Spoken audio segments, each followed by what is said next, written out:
আসসালামু আলাইকুম। প্রিয় দেশবাসী, আমাদের ইসলাম ধর্মে 4 জন খলিফা নির্বাচিত।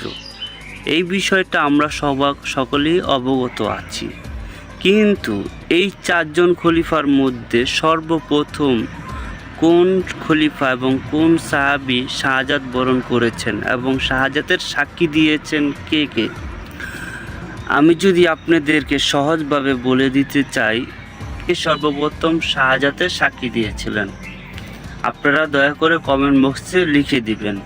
প্রথম হচ্ছে আবু বকর সিদ্দিক কি শাহাদাত বরণ করেছিল, নাকি মাওলা আলী শাহাদাত বরণ করেছিল? দয়া করে আপনারা কমেন্ট বক্সে লিখে দিবেন। তাতে করে হবে কি, আপনাদের যে আকীদা, আপনাদের যে বিশ্বাস, সেটা কিন্তু বৃদ্ধি পাবে এবং মানুষ কিন্তু জানতে পারবে যে এই ভিডিওটির মাধ্যমে কত সংখ্যক লোক আবু বকর সিদ্দিককে ভোট দিয়েছে নাকি মাওলা আলীকে ভোট দিয়েছে। এটি কিন্তু খুবই একটি মূল্যবান কিন্তু বিষয় এবং এটি কিন্তু খুব একটি আকীদার মূল্যবান বিষয়। তো আশা করি যে আপনারা আমাদের এই ভিডিওটি রিপ্লাই দিবেন এবং আমাদেরকে সহযোগিতা করবেন। তো সকলকে ধন্যবাদ জানিয়ে আজকের মতো বিদায় নিচ্ছি।